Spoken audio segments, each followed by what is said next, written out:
The melody comes first, thin and unhurried, threading through the cold, before anyone can see who is making it.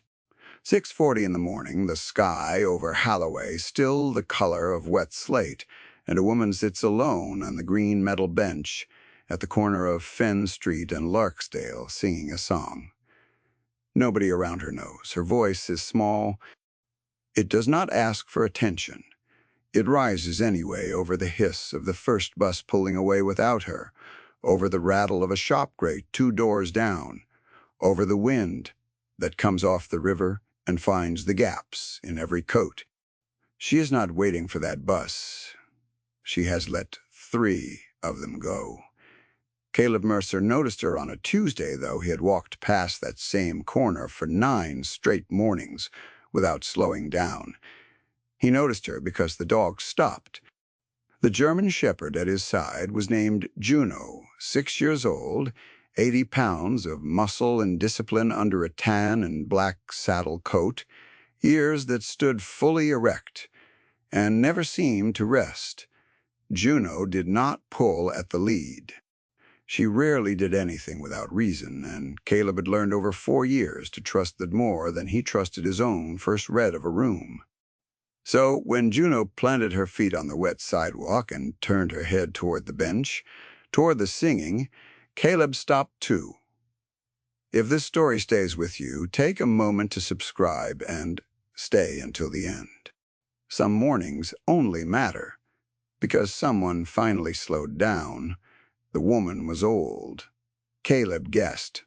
Late 70s, maybe more. The kind of age that hides inside a heavy wool coat and a knit cap pulled low. She was thin, her hands folded in her lap around a vinyl handbag, worn pale at the corners. Her eyes were closed. She sang the same handful of lines, then circled back to the beginning, the way a person hums to keep something company. Juno watched her with the calm, fixed attention she gave to very few people. Not alarm, something closer to recognition. Caleb was 38, broad through the shoulders, with a short, dark crop going gray at the temples, and a face that had spent too many years outdoors. There was a faint scar along the left side of his jaw that he never explained. He had done 2 enlistments in the Marines and a long stretch after that, doing disaster relief, pulling families out of flooded towns and burned ones, and somewhere in all of it he had stopped being able to stay anywhere for long. He had come to Holloway 3 weeks earlier to clean out his late uncle's apartment and sell it. He had not planned to notice anything. He stood across the street a moment longer than he meant to. The song ended, started again. The woman's lips moved around words he could not hear from where he was. Then the light changed, and he walked on, and Juno came with him only after one last look back. That answer stayed in Caleb's head longer than he expected. Why would a woman sit at a bus stop she had no intention of using and sing to herself in the cold every single morning? Because she was there. The next morning, too, and the one after that. Caleb kept a routine in those weeks, the way he always did when a place threatened to mean something. He woke before light, took Juno out, walked the same loop down Fenn Street to the river and back, bought coffee from a narrow shop called Dunmore's where the owner had stopped charging him on the 3rd day for reasons neither of them discussed. The apartment upstairs was still full of his uncle's boxes, and he was in no hurry to finish, because finishing meant leaving, and leaving was the only thing he had ever been truly good at. Every morning, the woman was on the bench. Every morning, the song. On the 5th day, he asked the man at Dunmore's about her. The owner was named Sal Petrakis, 61, heavy in the way of a man who had once been strong and had not stopped eating like it, with a gray mustache and flour permanently worked into the creases of his knuckles. Sal slid the coffee across the counter and looked out the window toward the corner. "That's Eleanor," he said quietly. "Been coming to that bench for, I don't know, long time, longer than I've had the shop. She catch a bus? Never seen her get on one. Sal wiped his hands on his apron. Sings, sits a while, walks home. Nobody bothers her. Nobody really talks to her either. You want the truth. Caleb looked at the bench through the steam off the cup. Eleanor was a small, dark shape against the gray, her mouth moving. Anybody know why? Sal shrugged. But it was the kind of shrug that had something behind it. People got their own troubles. Easier to let an old woman sing than to ask what she's singing about. That hit Caleb harder than he expected. He did not go over that day either. There was a thing in him built over years that knew how to keep a distance from people who might need something. He told himself it was respect. He knew, somewhere lower down, that it was fear. The last person he had let himself need had been his uncle, and his uncle had died alone in the apartment above Dunmore's, while Caleb was 3 states away pulling strangers out of a river, and the guilt of that sat in his chest like a stone he could not set down. Juno had no such reservations. On the 6th morning, before Caleb understood what was happening, the dog walked him straight across the street. She did it gently. A lean of the shoulder, a steady pressure on the lead, the deliberate course of an animal who had decided the matter. Caleb could have stopped her. He found that he did not want to. Eleanor opened her eyes when their footsteps reached the curb, and she looked first at the dog, and her whole face changed. "Oh," she said. "Oh, hello." Juno sat down in front of the bench as if she had done it 100 times. Eleanor reached out a thin hand, and Juno let herself be touched, which she did not do for strangers, and Caleb stood there feeling like he had walked into the middle of something already decided. "She is beautiful," Eleanor said. Her voice up close was softer than the singing, with a faint tremor in it. "What is her name?" "Juno." "Juno." Eleanor tried the word like she was tasting it. "Hello, Juno." Then she looked up at Caleb, and her eyes were a faded blue, clear and unhurried. "You have been walking past for a while now, you and her. You noticed. I notice most things." A small smile. "People think I do not, because I am old and I sit still." Sitting still is how you learn to see. Caleb sat down on the far end of the bench. He did not plan to. The cold metal bit through his coat. "You sing," he said. It came out blunter than he meant. Eleanor's hand stilled on Juno's head. For a moment, Caleb thought he had offended her, that she would gather her handbag and go. Instead, she looked out at the empty street where the bus had just come and gone without her. "I do," she said. "Same song, same song." She nodded slowly. "Every morning." "You want to know why, only if you want to tell me." The wind moved down Finn Street and lifted the edge of her coat. Juno pressed closer to her knees, and Eleanor's hand found the dog's ears again, and something in the old woman seemed to settle. "My husband sang it to me," she said. "Every morning of our marriage. 41 years. He had a terrible voice, worse than mine, and he sang it anyway, in the kitchen, while the coffee went. It was our song before it was anybody's song. We heard it at a dance the week we met, and Arthur decided it belonged to us, and that was that." She smiled at the memory, and the smile trembled. "He passed 4 years ago this winter. In the spring after, I could not bear the quiet of the house, so I came down here, where the buses are, where there is noise and people, and I sang it for him, so it would not stop, so somebody, somewhere, would still be singing it." Caleb said nothing. There was nothing to say that would not be smaller than what she had just handed him. "That is all," Eleanor said. An old woman keeping a promise to a dead man. People think it is sad. I think it is the least sad thing I do all day. Juno laid her head against Eleanor's knee. Across the street, the lights of Dunmore's came up gold in the gray morning. His name was Arthur, Caleb said. Arthur Vance, 41 years. She patted the dog. I am Eleanor, Caleb. I know, she said. Sal told me. He worries about me, that one. Brings me bread, he says, is going stale. Which it never is, that was the first morning.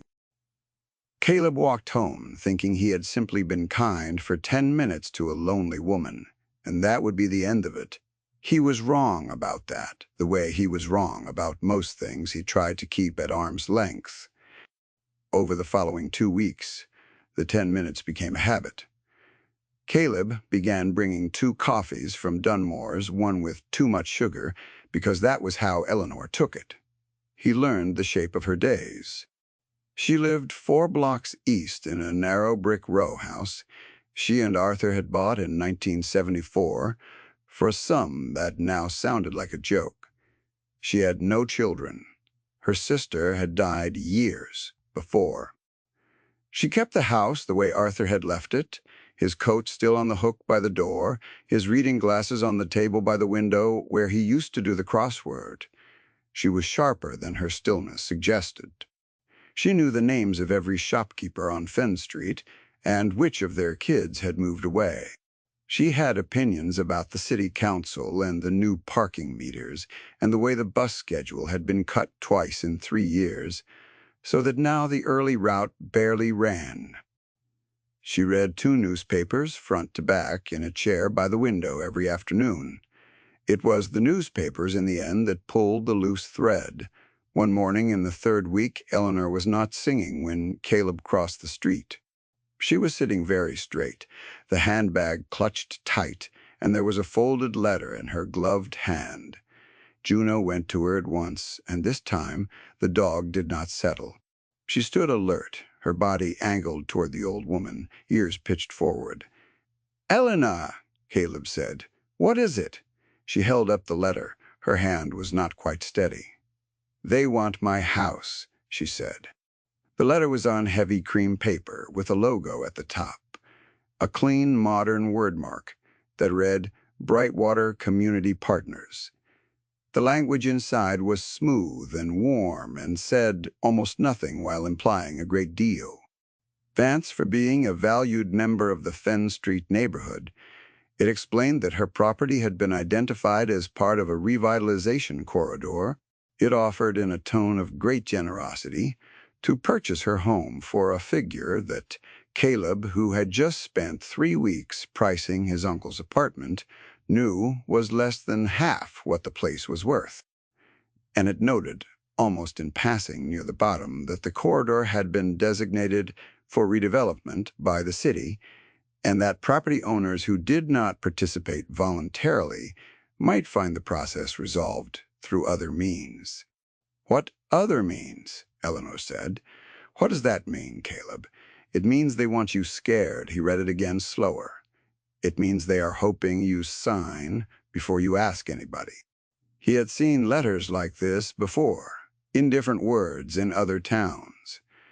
After floods, after fires, when whole blocks of damaged homes sat empty, and a clean, modern wordmark would arrive, offering pennies to people too tired to fight. It was a particular kind of theft, the kind that wore a smile and carried paperwork. "I am not signing it," Eleanor said. "No," Caleb agreed. "You are not." That evening, sitting in his uncle's half-emptied apartment, with the boxes around him like a city he was meant to be demolishing, Caleb could not make himself open the next box. He kept thinking about the line near the bottom of the letter, resolved through other means. He thought about an old woman alone in a house full of a dead man's things, and a company that had counted on her being too tired and too alone to do anything but sign. Juno lay by the door watching him. "I know," Caleb said to the dog. "I know." He had come to Holloway to leave it. Instead, he made a phone call the next morning and then another, and by noon he had stopped pretending he was going anywhere. The first thing he did was read. Eleanor had kept every piece of mail. Brightwater had sent, and there had been more than one. Going back 6 months, the letters had grown steadily less warm.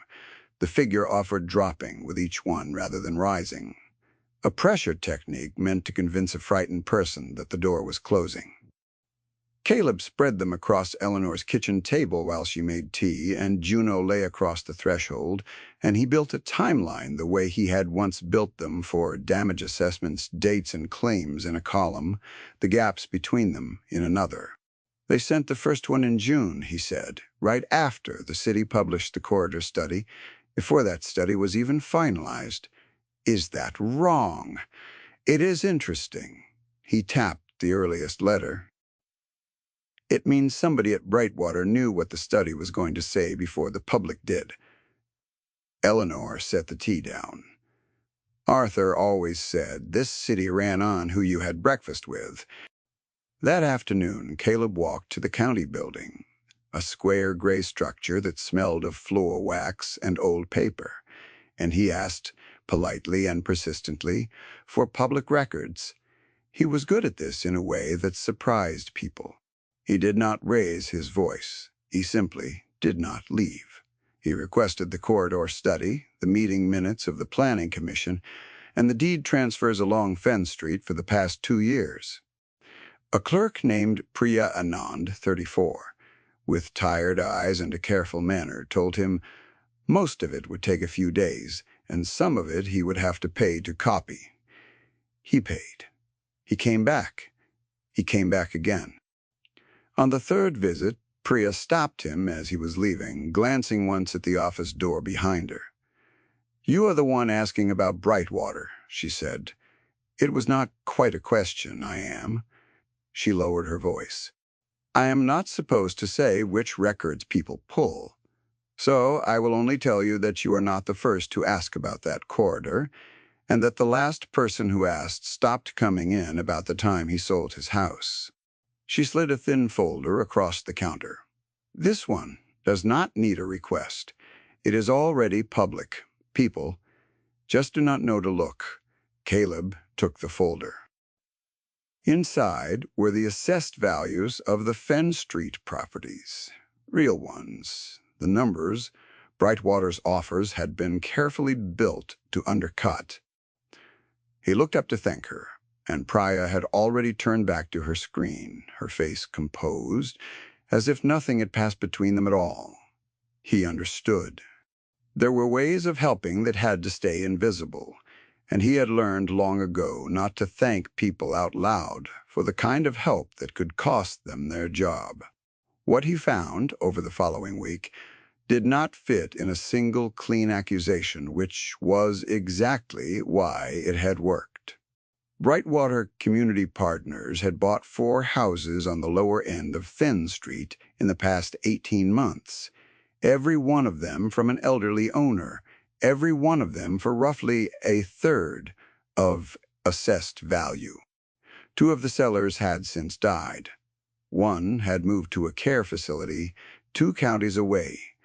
The fourth, a man named Desmond Achevi, 72, had moved in with his daughter across town, and when Caleb tracked him down, Desmond was happy to talk.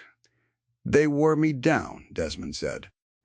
He was a tall man, gaunt stooped, with a deliberate way of speaking, sitting in his daughter's bright kitchen with his hands flat on the table. Letter after letter. Then a young fellow started coming by, very polite, always smiling. He would mention, just in passing, that the city could take the house anyway if it came to it, and would I not rather have something than nothing? Desmond shook his head slowly. "I was tired. My knees were going. I signed. I have regretted it every day since, and I am ashamed to say so, but there it is."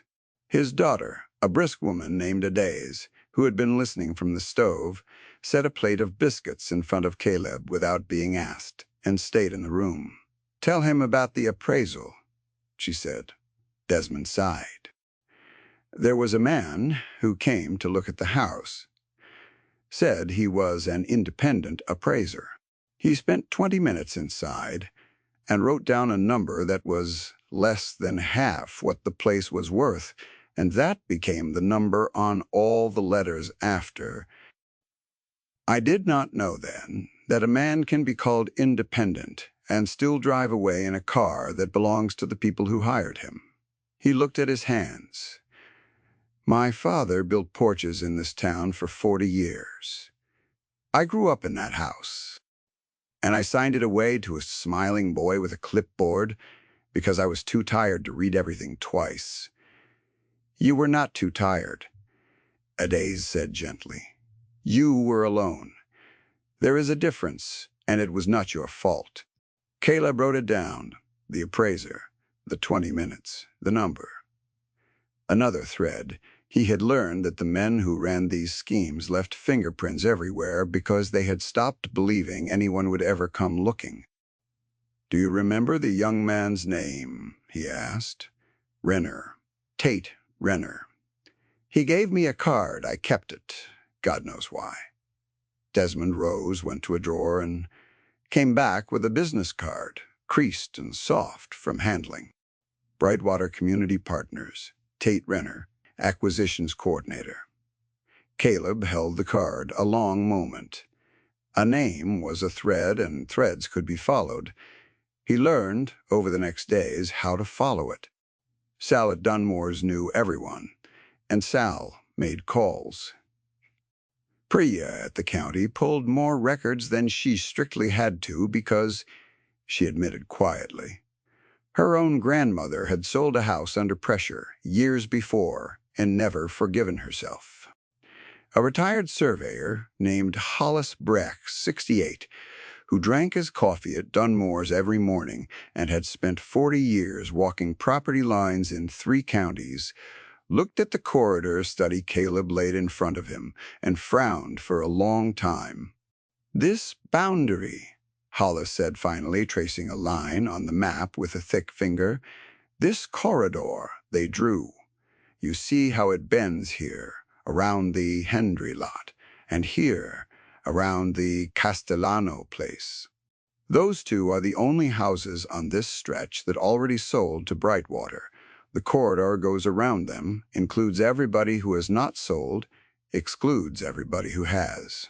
Hollis sat back, and the chair creaked under him. "Son, a redevelopment corridor is supposed to be drawn by need, blight, infrastructure, traffic. You draw a line where the water floods or the road has to widen. You do not draw a line that wiggles house to house like a man stepping around puddles." He set his coffee down. "This one was drawn around ownership. Somebody fit the map to the buying, not the buying to the map. I have surveyed for the county and against it for 40 years, and I have never seen a boundary that honest about being dishonest." Caleb felt the cold settle in his chest that he knew well, the one that came when a wrong stopped being a feeling and became a fact. "Can you put that in writing?" he said. "What you just told me as a professional." Hollis looked at him steadily. "I can. I will. I am old enough that I have stopped being afraid of the people who draw these things." He almost smiled. "Eleanor Vance sang at my wife's funeral, you know. Did she tell you that? Stood up in that church when nobody asked her to and sang, because she could see I could not. I owe her more than a letter." Caleb had not known that. T.A. Pod. He was learning that Eleanor was woven into the street in 100 small ways. Nobody had bothered to tell him that the woman everyone let sing alone had once been the one who showed up for all of them. The pressure came as he knew it would, once Brightwater understood that someone was asking questions. It did not come as violence. It never does in these things. It came as a registered letter to Eleanor, warning that the redevelopment timeline was firm and that owners who declined the voluntary offer would be subject to the formal process, which would not be as generous. It came as a black sedan that began parking across from the bus stop in the mornings, a young man inside who watched the bench and did not get out. Juno noticed him first. She would stiffen, a low sound, starting in her chest, her body turning to put herself between the car and Eleanor. "That is him," Desmond confirmed, when Caleb described the man. "That is Renner. He likes to be seen. He thinks being seen does half his work." Caleb did not approach the car. He had learned the hard way, in places where tempers got men hurt or worse, that the wrong move was the one that felt best in the moment. He kept his distance. He took photographs, dates, the license plate. He wrote everything down, and he made sure every single morning that he and Juno were already on the bench beside Eleanor before the sedan arrived, so that the young man watched not a woman alone, but a woman with a Marine and a German Shepherd who watched him right back. "You do not have to do this," Eleanor told him one cold morning, the steam rising off her too sweet coffee. "This is not your fight, Caleb. You came here to leave." "I know why I came," he said. He watched the sedan pull away early the way it had started doing. "I am less sure now that it was the real reason." She studied him with those clear, faded eyes. "Your uncle, the one who lived above Sal's, you knew him?" Everyone on this street knew Marcus Mercer. He fixed half the porches on Fenn for the cost of the lumber. She said it gently. "He talked about you. The nephew who saved people for a living. He was proud of you, and he missed you, both at once the way you can with someone you love and never see." Caleb looked down at his hands. The pressure in his chest tightened unexpectedly. "I was 3 states away when he died," he said. It was the first time he had said it aloud to anyone. "He died, alone, in that apartment. And I was pulling strangers out of a flood I could not even remember the name of now." Eleanor was quiet a moment. Juno had gone very still between them. "You think you should have been here," she said. "I think I am very good at saving people I will never see again and very bad at staying for the ones I might." The old woman reached over and put her thin hand on his forearm. Her grip was stronger than it looked. "Then stay for this one," she said simply. "Not because you owe Marcus, because I am asking." That broke something loose in him that years of distance had kept welded shut. He was not built that way. He nodded, though, and he put his hand over hers for a moment. And across the street, the lights of Dunmore's came on, and the day began. The work after that took on a different weight. It stopped being a matter of curiosity and became a matter of finishing what he had told an old woman he would finish. He built the case the way you build anything that has to hold under load, piece fitted to piece. Hollis Breck wrote his surveyor's analysis, plain and devastating, explaining how the corridor had been drawn around ownership rather than need. Desmond Ashib wrote out everything he remembered about Tate Renner. The letters, the visits, the soft threats about the city taking the house anyway. Priya, at the county, quietly confirmed the dates that mattered. The gap between when Brightwater sent its first letters and when the corridor study went public, a gap that should not have existed if the company was learning the same information as everyone else. The thread that tied it together came from the meeting minutes, buried in the dry record of a planning commission session 8 months back. A commissioner named Garrett Voss had recused himself from the corridor vote, citing a conflict of interest he did not specify.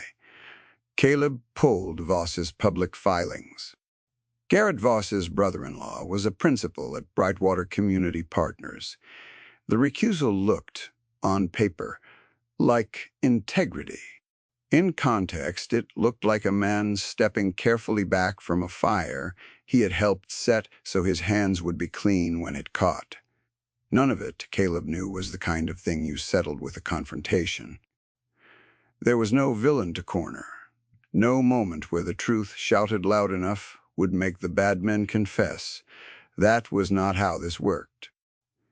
This worked through documents handed to the right people in the right order, through patience, through making the cost of the theft higher than the profit. He took the whole of it, the timeline, the analysis, the affidavits, the recusal, to a reporter at the regional paper, a woman named Frances Okafor, who covered the county and had a reputation for not letting things go. She listened to all of it across 2 hours at a corner table in Dunmore's, asked hard questions, took the copies he had made, and said she would need a few weeks to verify it herself before she printed a word, because a story like this could only be told once and had to be told right. "You understand," she said, stacking the documents into a neat square and tapping the edges level against the table, "that if I run this and one fact is soft, they sue the paper settles, and Brightwater walks away, looking like the victim. So I'm going to check every date you gave me against the original source, and I am going to call the appraiser, and I am going to give Brightwater a chance to comment. Because that is how you make a story that holds." She looked at him over her glasses. "Most people who bring me a stack of papers want it printed tomorrow. The fact that you do not is the first thing that makes me believe you." "I have watched people lose because they were in a hurry," Caleb said. "Take the weeks. Take whatever you need.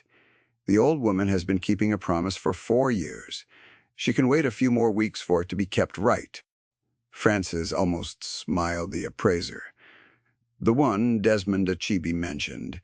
If I can show he was on Brightwater's payroll while calling himself independent, that is not just sharp dealing. That is fraud, and it is the kind a prosecutor can use." She gathered her notes. "And the old woman, Mrs. Vance, she is willing to be named, to be quoted." Caleb looked across the street to the bench where Eleanor sat in the morning, gray with Juno's head in her lap, singing the song that had started all of it. "Ask her yourself," he said. "But I think you will find she has been waiting a long time for somebody to ask her what she thinks." The weeks that followed were the hardest, because they were the ones where nothing visible happened, and everything depended on faith. Brightwater's letters kept coming. The sedan kept parking, though it kept its distance. Now Caleb stayed. He finished clearing his uncle's apartment, not to sell it, he realized one evening with the last box in his hands, but to live in it. He found Marcus's tools in the basement, a whole wall of them, oiled and hung in order, and he began, in the afternoons, fixing the things on Fenn Street that needed fixing. Eleanor's back step, the sag in Sal's awning, a railing outside Desmond's old house that the new emptiness had let rot. The community did not arrive all at once, the way it does in stories that are not true. It arrived the way it does in life, one person at a time, each one a little embarrassed to have waited. Hollis came by with a level and an opinion, set the level on Eleanor's repaired step, watched the bubble settle dead center, and grunted as though that settled a private argument he had been having for years.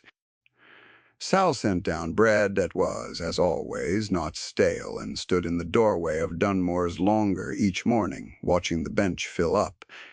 A woman named Camille Dre, who ran the laundromat, started keeping an eye on Eleanor's house in the evenings without being asked. And when Caleb thanked her, she waved him off and said her own mother had lived alone too long, and she was not going to let it happen on her street twice. Priya, off the clock, sat at Eleanor's kitchen table on a Saturday, and helped two other elderly owners on the street understand the letters they had been too frightened to open, reading the smooth language aloud and then translating it into plain words until one of them, a retired schoolteacher named Mr. Okada, set his cup down hard and said he would not be selling anything to anyone. The thing that Brightwater had counted on, that these people were alone and would stay alone, turned out to be the one thing that was not true. They had been alone, the way a row of houses is alone, side by side, and never looking over the fence. It took an old woman's song and a stranger's questions to make them turn their heads. Caleb watched it happen from the edges, the way he always watched things, and found that for once he was not standing apart from it. He was in the middle of it, a wrench in his hand, mending a railing, while a half-dozen people he had not known 2 months ago argued cheerfully over coffee about whose turn it was to bring the bread. The pressure in his chest that he had carried since his uncle died had not vanished. It had simply made room for something else. Eleanor kept singing every morning. Now, though she was not alone on the bench, some mornings there were 4 of them, 5, crowded on the green metal with coffee from Dunmore's, and the song stopped being a thing she did for a dead man and started being a thing the street did together, badly and warmly in the cold. Francis Okafor's story ran on a Sunday in early March, across the top of the regional section, and then, when the wire services picked it up, further than that. It did not accuse anyone of a crime because Francis was careful and the truth did not need exaggerating. It simply laid the facts side by side in a row, the way Caleb had first laid the letters on Eleanor's kitchen table, and let the readers see the shape they made. The corridor drawn around ownership. The letters that came before the study was public.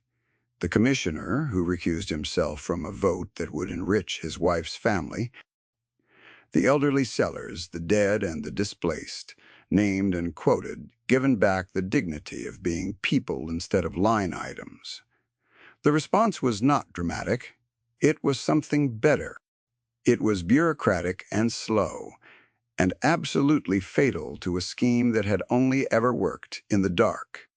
The city council, suddenly aware that the corridor study was about to be examined by people who had not been at the right breakfasts, voted to suspend the redevelopment designation pending review. The state attorney general's office, which received a copy of everything from 3 different directions, opened an inquiry into Brightwater's acquisitions. Garrett Voss resigned from the planning commission, citing personal reasons. The same week, his brother-in-law stopped returning calls from reporters. Brightwater Community Partners did what companies like that always do.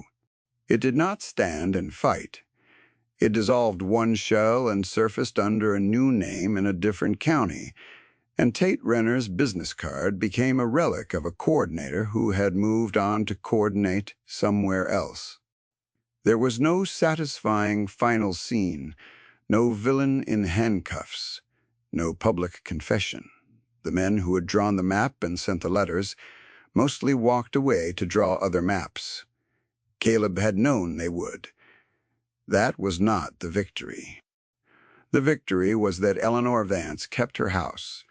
The voluntary offers stopped. The threats stopped.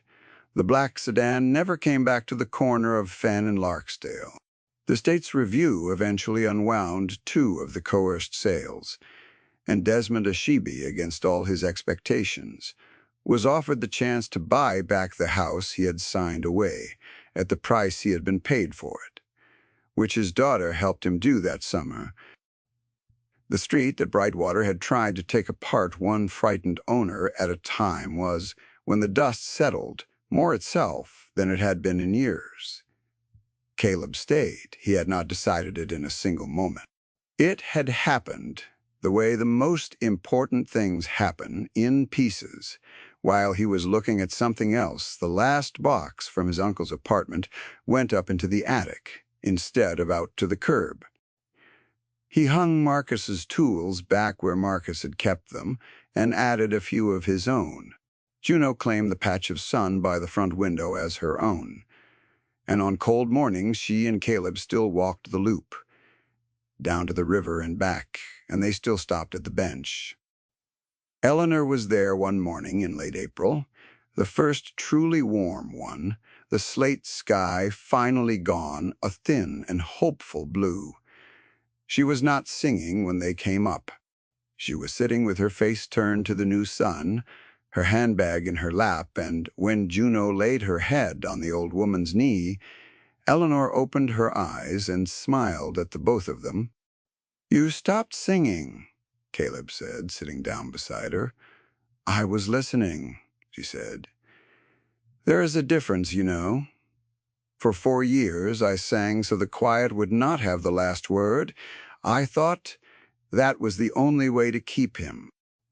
She put her hand on Juno's head. "I do not think I need to any more. He is not in the song. He is in the street he loved, and the people in it, and the man who fixed my back step without being asked." She looked at Caleb. "You did that for Arthur as much as for me, whether you know it or not." Caleb did not answer right away. The river smell came up the street, mud and thaw and the first green of the year. "He would have liked you, Eleanor," said Arthur, "and Marcus would be glad you stayed. I think he is somehow, I think they both are." Across the street, the door of Dunmore's opened, and Sal came out with a paper sack and lifted it toward them, the morning's bread that was never stale. Hollis was already at his usual table inside. Camille was unlocking the laundromat. A bus came down Fenn Street, slowed at the corner, and when nobody at the bench rose to flag it, it pulled away, and for once that was not a sadness. It was just a bus, going where buses go, leaving behind it people who had decided to stay. Eleanor began to sing again, quietly, the old song that Arthur had loved. This time Caleb knew the words, because he had heard them every morning for 2 months, and after a moment he sang them too, badly, in a voice worse than hers, the way Arthur used to. Juno lay between them in the warming sun, with her ears up and her eyes half closed. Content, unhurried, home. If you have ever let yourself walk past someone who was carrying something alone, because it was easier, because you were tired, because asking might cost you something you were not ready to spend, then you already know what this story is about. We are surrounded by people singing softly to themselves at the edges of our mornings, keeping promises we cannot hear, holding on to the ones they have lost in the only way they have left. It costs almost nothing to slow down. It costs almost nothing to sit on the cold bench and ask the simple question. And sometimes when you do, you find that the person you stopped for was the one who was going to save you. May God bless you and the people you love. May you have the courage to ask and the grace to stay. And may you never have to sing alone for very long. Thank you for staying until the end.